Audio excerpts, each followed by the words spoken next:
Hi and welcome to the Vet Story Podcast, home to the most outrageous stories told in VetMed. It's raw, it's unfiltered, unscripted, unedited, just raw, off-the-cuff stories. I'm your host, Reece Generelli, and if you're in the VetMed space in any capacity, and you have a story like this, I want to hear it. So get ready to have a laugh, eyes on the road if you're driving, close the doors, and enjoy the show.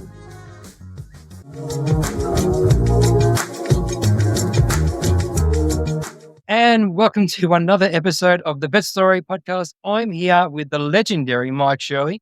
You don't know who this guy is. He is the face of FamilyPetHealth and also, well, the general, I would say, of VPMU. Michael, how you doing? I'm probably more like a lieutenant. If I'm the general, that's in the Vet Leadership Book Club or the VLBC. Yes, we love our Yes. VetMed, you know. Forgot about that group. That's right. Yeah. So I'm a lieutenant. I'm probably a lieutenant over in the other group. Anyway, so Michael, tell the audience a little bit about you. Where are you from? What do you do? Yeah, my name's Michael Shirley. My wife, Dr. Amy Shirley, and I own Family Pet Health in Murfreesboro, Tennessee. It's a small animal and exotics general practice. We started our clinic. We bought an existing clinic in spring of 2018. So we're coming up on 7 years since that first closing date, which is pretty amazing. It seems time flies when you're having fun. I am not a veterinarian. I am a school teacher by training and was involved in agriculture education for about 16 years before my wife came home and said she wanted to open her own practice, which was a shock to me. I don't think I could have been more shocked than I was that day because she had never talked about business ownership the whole time we were dating and through that first 10 years of our marriage, 15 years of our marriage. So that was a big surprise for me. And I gave her a high five and asked her what she needed from me. And that led to her being the doctor and me taking care of the people side of running a veterinary practice. So that's where we're at today. So that's still what I'm doing. I'm no longer teaching. I'm just at the vet office now. Okay. Now, I know personally, you have a very unique title. What is that? My title is the Chief Empowerment Officer. So I created that myself. Yeah. So I didn't, the CEO, but the E stands for empowerment. So much as a teacher, my job was to equip my students with the skills needed to be successful in their studies and then hopefully as a productive citizen. And that's what I do now. I still empower my veterinary team to do their job, provide for our clients and patients. My job is to really focus on the culture and functionality of our practice. So I don't get involved with many of the medical decisions at our office. My contributions are making sure that we hire great people, we give them the tools that they need to be successful, and then I work alongside them to accomplish the goals that we have for our practice. So I empower people. So that's what I do. Wonderful. That's awesome. I mean, I have more and more questions, but we'll get into that in a second. Okay. Mike, you have a story for me today, right? I have. When you told me, just talk about the thing that you share at parties to make everybody go, what? I have that story. You have one? All right. Before we get there, what is your go-to dad joke? Oh, I love talking about, so we see exotics at our practice. So whenever it comes up, people are like, oh, your wife's a vet. I was like, oh yeah. There are people like, that's so cool. I'm like, oh yeah, it's really cool. Like today, she had a chameleon that came in and because it couldn't change colors and she diagnosed it with a reptile dysfunction. So I love that. Reptile dysfunction. That's right.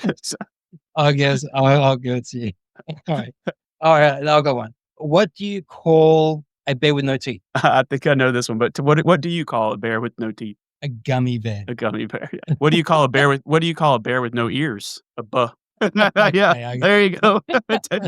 All of my jokes require you to think about them for a second. Hang on, my daughter gave me one. Let me tell you a story about the best pet I've ever had. Okay. Nah, it's too cheesy. That's my daughter's one. So I gotta throw that one in there for her. All right, Mike, talk to me. Tell me, we're at a party, we're at a bar, we're having a few. Tell me your story. So it came very early, and I'll change the names to protect the guilty. But it came very early in our practice ownership journey. Maybe I think it was the very first year that we owned our practice, and we needed to grow our CSR team, our customer service team. And a friend of mine locally recommended that I hire this young woman and we interviewed her. It was a fantastic interview. We hired her, and it didn't take too long before we started seeing some attendance issues, getting to work on time. And we had some one-on-ones talking about that, how important it was to get to work on time. And it got better for a little while, and then it happened again. And we had the meetings again, and I said, okay, now we're starting a paper trail here. So I'm going to send you an email to just confirm what we've talked about. Then it happened again. And I said, what is the deal? What's the problem? She says, I can't get through the school zone. And there was all these other little roadblocks. I said, fine. You know what? She did a good job with customers. So we were trying to make this work. I said, look, we'll shift your starting time back. Well, an hour. There won't be any school zones that will be in your way. And so we did that. And lo and behold, it happened again. So we sit down and I said, hey, we've got another problem. And so she just starts going into this. This is what's going on. And I can't get out the door. And my husband won't help me. And I'm like, we have to figure this out. She goes, I just can't. He just won't let me leave. He won't help me. And all he wants to do is have sex in the morning. And that's why I'm late. Love this girl already. I was totally like, it was just me and her. So we're doing a one-on-one. And I'm like, I am totally in a state of shock. And I'm not sure how to respond to that. What I wanted to say was just get it over with and let's go, but I couldn't believe it. So her excuse for being late was that her husband wanted to have sex with her every morning. And that's why she couldn't get to work on time. And and so guess what? She didn't stay with us after that conversation. So we parted ways. And that is my, you can't make that up, go-to vet story. You know what? I'm gonna ask my wife if she wants to tag along this story because I like this story and see if she wants to. Just let's go. She wants in. I'll be divorced by noon. It's all, It's awesome. it's the people thing that they don't teach us about managing, like, oh, I'm going to own my own business. And they don't prepare you I never took a class on HR that involved that, like how to respond to that. Yeah. I mean, usually I'm the HR problem in my clinics. I was like, Grace, that's inappropriate. That's true. That is quite inappropriate. That's me. But that's awesome. I don't know how I would have responded either. Probably would have got an extra person here. Hey, can you come in here and listen to this just so I'm not saying anything inappropriate? Yeah. What I do now is because I still like to do one-on-one when we're having those types of meetings, if it's somebody, our company has grown so much now that I'm not the one I might be having the final meeting, but, and usually I'm with somebody, but at that point it was really early on. So everybody was my direct report. I was doing the one-on-ones with everybody. Yeah. And now whenever it comes to that kind of stuff, I just take out my phone right from the beginning and I say, hey, I'm recording this conversation for both of us and you'll have access to it as well. And so, and that way we're all protected. And having that phone with the recording going on the table keeps things calm too, I think. Yeah, no, I can even understand that. Oh, wow. Mike, what is going on in your life right now that people should know about? Oh man, I don't know. Let's see. I'm speaking at Fetch Nashville this year. So if anybody out there is looking for some cool CE, come join us in Nashville, Tennessee this May.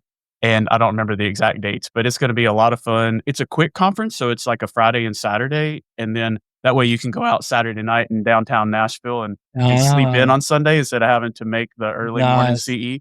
But it is neat because they start those classes at 7 a.m. And I'm like, who in the world and they wanted me to teach it at 7 a.m. I'm like, what is going on? I want to be in bed. But it's because I forgot, like we're on Central Time. So people that are East Coast, 7 a.m. is 8 to them. So they're ready to go. So anyway, cool conference. It's a lot of fun. If you've never been to Nashville, it's a great city to visit. I'm going to be speaking on some practice management topics. So it should be pretty cool. And then, do you need a heckler? Yeah, please. That'll make me feel like back in high school. So I always like somebody to throw something or just get up and walk or have somebody's cell phone go off, cuss me out, flip me off. Yeah. That'll make me feel like the old days of teaching high school. In May. Oh, you know what? Let me put that date in my calendar because I've never been to Nashville and I'm always looking for an excuse to get away. Heck yeah, man. And if I don't have my discount code yet, but if any of your listeners want a discount code for that registration, they can hit me up. Yeah. Listening. Yeah. In the show notes. That's as soon as I have that discount code, I'll send it to you. But I don't want to speak because I don't know how much it'll be, but they always give some off for that. But you can, if people want to reach out, I might just say that Mike's given 100% discount. Don't do that. Don't take it out of my pay.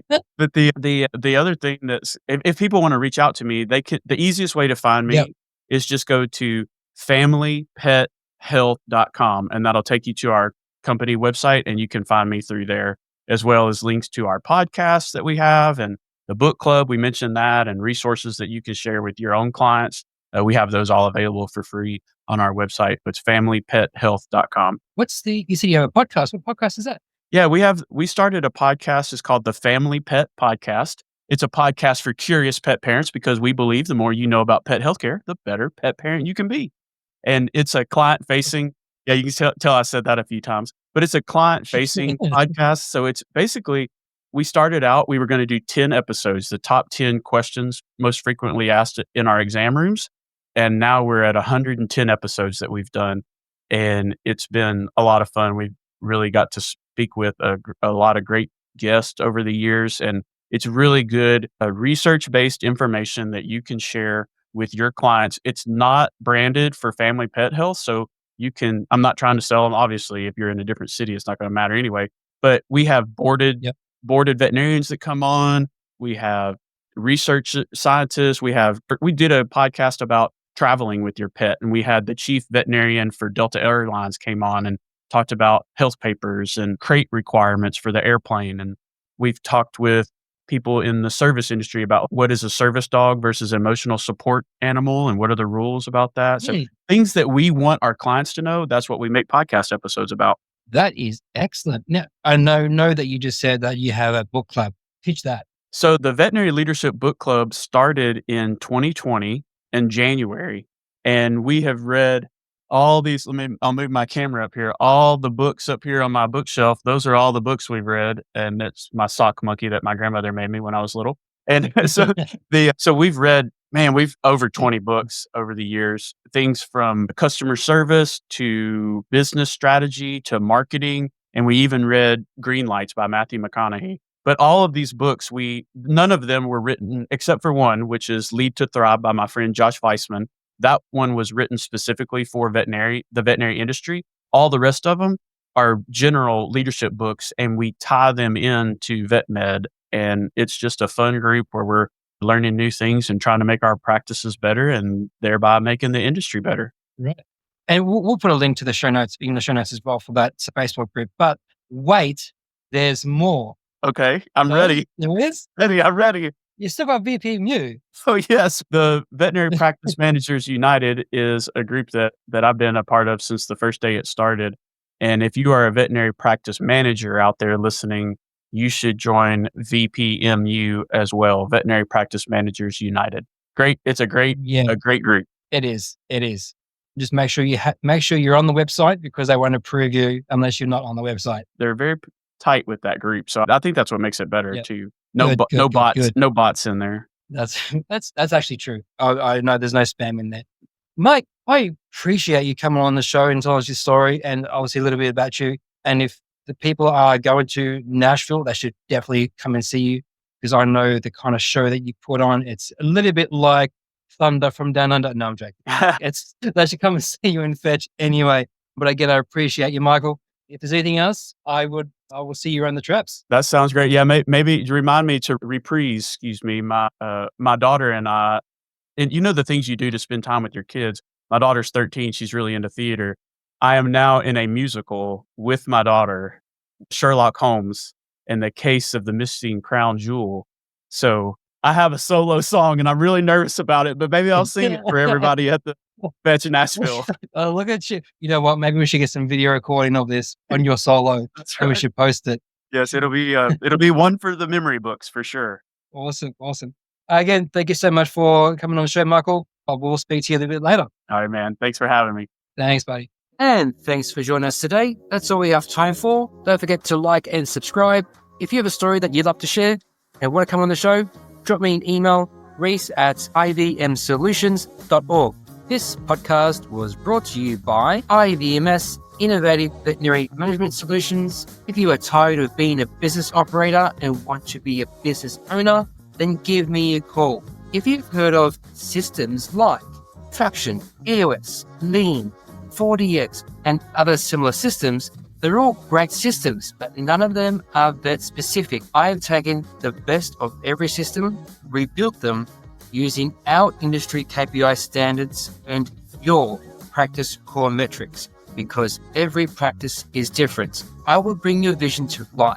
Get your team brought in and aligned to your long-term goals. I will systemize your practice so you can have more time doing what you love to do. Stop having people rely on you.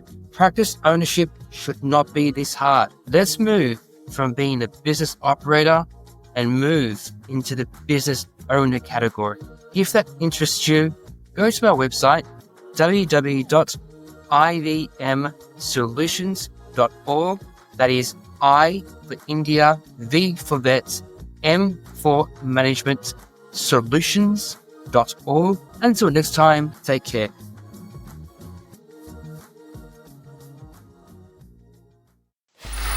Free audio post-production by alphonic.com.